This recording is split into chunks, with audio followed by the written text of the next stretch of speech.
Je m'appelle Yannick.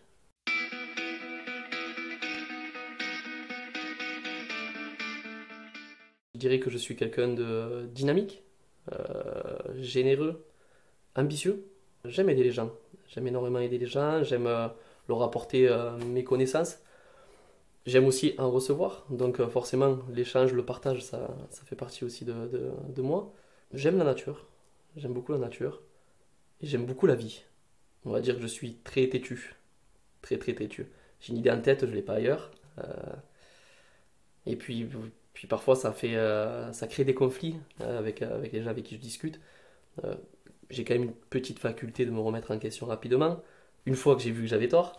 Mais ouais, mon entêtement, c'est quand même un sacré défaut, que ce soit professionnel, privé, c'est un sacré défaut. Ouais.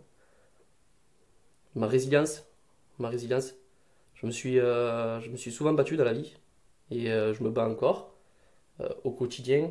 Je me bats pour ma famille, je me bats pour plein de choses, hein, pour des causes que je défends aussi. Et je n'abandonne jamais en fait. Je vais toujours aller chercher la finalité, toujours chercher je vais pas dire la perfection parce que ça n'existe pas, mais toujours aller chercher ce qui va me permettre d'être satisfait et de pouvoir satisfaire les autres aussi. Donc ce combat que je mène tous les jours, même si parfois il y a des échecs, ça fait aussi partie du jeu. Et bien toujours, je vais aller chercher ça, toujours me battre, toujours trouver des solutions pour y arriver quoi. La tristesse de ma famille. Il y a énormément de choses hein, qui me procurent de la peine dans la vie de tous les jours. Hein. Quand je vois l'état de notre planète, ça me fait énormément de peine. Hein. Euh, les guerres dans le monde, ça me fait énormément de peine aussi. La faim dans le monde, il n'y a rien de pire. Mais la tristesse de ma famille, pour être au quotidien avec eux, c'est quelque chose que j'ai vraiment du mal à encaisser. Euh, Surtout mon petit frère et ma petite sœur. Voilà, après le décès de notre mère, ça a été très très compliqué de voir leur tristesse. Ça m'a énormément peiné. La tristesse de ma famille, il n'y a rien de pire. Quoi. Je me suis beaucoup plaint, je me suis beaucoup auto-flagellé en fait. Lors de ma dépression, un an et demi après le décès de ma mère. Euh, je ressassais en fait constamment que c'était ma faute. Je n'étais pas une bonne personne, qu'en fait si elle était partie, c'était ma faute. C'était très compliqué parce que je suis rentré doucement dedans, dans cette routine où on broie du noir quotidiennement, où on n'accepte plus l'aide en fait autour parce qu'on se dit c'est moi, depuis un an je gère tout seul donc je vais gérer tout seul. On n'accepte plus tout ça et ça a été très vicieux en fait. Le procédé était très vicieux, on ne se sent pas y aller, on ne se sent pas rentrer, mais on s'y sent bien une fois qu'on y est. Voilà. Parce que je me sentais bien dans mon malheur en fait. J'y trouvais un certain confort parce que les gens le voyaient, me proposaient de l'aide, je ne l'acceptais pas. Comme un malade, comme un alcoolique d'ailleurs, voilà, comme ma mère. Je reproduisais un peu ce qu'elle faisait. Et donc je me sentais bien. Ça a été des périodes très très compliquées, jusqu'au jour où mes amis en ont eu un peu marre quand même de ne plus me voir, ou alors de m'apercevoir dans des états euh, pas lamentables mais pas loin.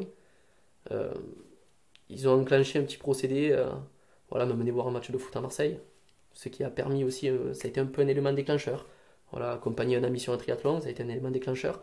Voilà, c'est plein de petits trucs qui ont fait que ça m'a permis de passer au-dessus et petit à petit d'en sortir. Un sourire d'une personne peut me procurer de la joie. Voilà, croiser quelqu'un, rencontrer quelqu'un, discuter, même ne serait-ce que quelques secondes, avoir un sourire, ça me procure énormément de joie. Un coucher de soleil peut me procurer de la joie, les couleurs que ça en dégage, cette sensation de liberté quand on est tout seul, c'est indescriptible tant qu'on l'a pas vécu. Quoi. Ce moment où on est seul, où on se rend compte qu'il y a quelque chose de magnifique devant nous, ça me procure énormément de joie. Quoi. Je suis capable de m'extasier devant un paysage, devant une belle voiture, devant n'importe quoi. Tout peut m'apporter de la joie. Je fais partie d'une association qui est basée au Crest, qui s'appelle Les Anges de Romane, qui a été créée par la maman de Romane.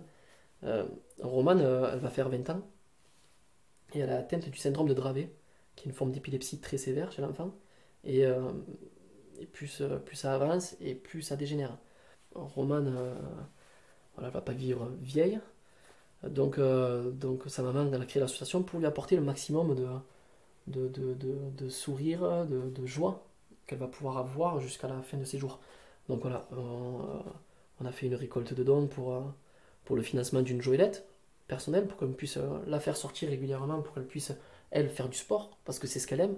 Alors, une joëlette, c'est un fauteuil adapté, donc Roman est assise dedans. Il y a un porteur derrière, et alors, ça dépend des joëlettes, tout dépend des modèles, un porteur derrière et deux devant. Et du coup, voilà, on court à trois. Régulièrement, on inverse les rôles parce que bon, c'est quand même assez physique, tenir une joëlette, même si Roman ne pèse pas lourd, il faut quand même la tenir, et donc on cède un bras à moins. Donc voilà, c'est particulier au début, c'est de sacrées émotions. Euh, c'est euh, c'est des fauteuils qui ne sont pas donnés. Qui ne sont pas donnés. Donc voilà, mettre en place, voilà, toujours pareil, une tombola, une création d'une course, tout ce qu'on peut pour pouvoir financer ce genre de fauteuil. En plus de tout ce qu'il lui faut à côté quand même, parce que bon, il faut pas mal de choses quand même, ma petite. On a financé aussi fait plusieurs choses, plusieurs fauteuils, plusieurs choses qui puissent améliorer son quotidien. Et puis il ne faut pas oublier que les soins sont très chers et que quand Roman est hospitalisé, c'est pas entièrement remboursé, il faut quand même subvenir aux besoins de la famille. C'est quand même une bonne cause. Cette petite, elle a rien demandé. Elle vient au monde, déjà, elle n'a pas demandé, puis elle n'a pas demandé à être malade. Donc si nous, éléments extérieurs, on peut leur apporter de la joie, si on peut leur apporter tout ça, eh bien, il faut qu'on le fasse. Et j'ai trouvé ça important de devoir, de devoir les aider. Voilà, j'ai été pris à force de connaître Roman, l'association, les gens qui étaient dedans. J'ai été pris d'affection, mais forcément pour Roman, et je me dis, mais autant faire les choses pour elle, quoi. J'aime faire les choses, j'aime ce que je fais, autant le faire pour elle. Donc je me suis plongé à fond dedans. La vie me passionne. La vie me passionne. Tout ce que je peux apprendre au quotidien, ça me passionne. L'histoire me passionne. La nature me passionne. Le sport, donc le trail en lui-même me passionne énormément. Je pense que c'est même d'ailleurs ce qui me passionne le plus. Euh, c'est quelque chose de. On se retrouve dans la nature, au milieu de nulle part, en harmonie totale avec tout ce qu'il y a autour de nous. Ça m'a fait découvrir une facette que je ne connaissais pas de moi, quoi. Ce côté euh, compétiteur, ce côté résilient que je n'avais pas par le passé. Ça m'a vraiment beaucoup apporté. Ça m'a permis enfin de mettre un point final à certains mots. Et c'est un truc que je ne connaissais pas encore à moi, quoi. C'est vraiment cette partie-là, ce côté sportif, ce côté trail là, où le dépassement de soi est important, où la recherche et la remise en question qu'on peut avoir sur de longues heures, ce côté-là, je ne l'avais pas, et ça m'a permis de découvrir une facette de moi incroyable, quoi. Et puis c'est une telle liberté de courir au milieu de la nature. Ça rappelle un peu l'enfance, quand on court un peu au milieu des forêts, au milieu des cailloux, où on est insouciant. Et bien voilà, c'est un peu pareil quand je fais du trail. Je suis un enfant, je suis insouciant. Je cours, je profite, je m'extasie devant n'importe quoi. Euh, c'est, c'est, c'est génial, quoi. Physique, je dirais que je suis quelqu'un qui est très rarement malade. Très rarement malade. Donc physiquement, je suis en bonne santé. Je suis, j'ai mes capacités qui sont au maximum. Je suis dans la fleur de l'âge, j'ai 29 ans. On va dire que c'est là que je suis le plus fort physiquement.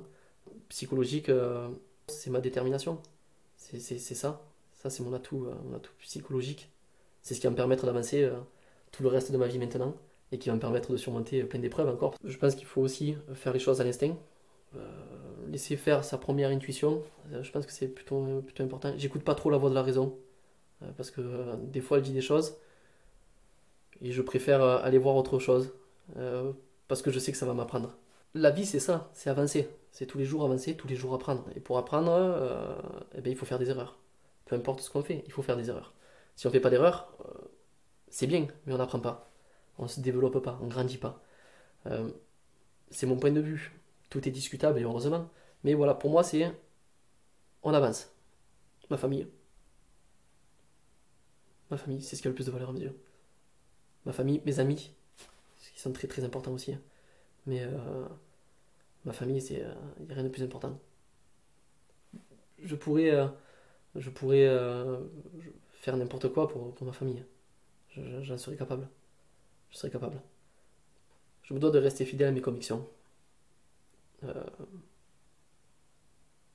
le respect, le partage, la bienveillance, il faut pas y déroger, quoi.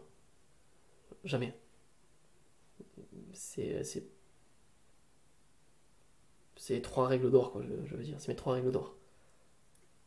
La bienveillance qui se dégage de certaines personnes. On dit souvent, comme on est, on attire les gens. Voilà. Le fameux pouvoir de l'attraction.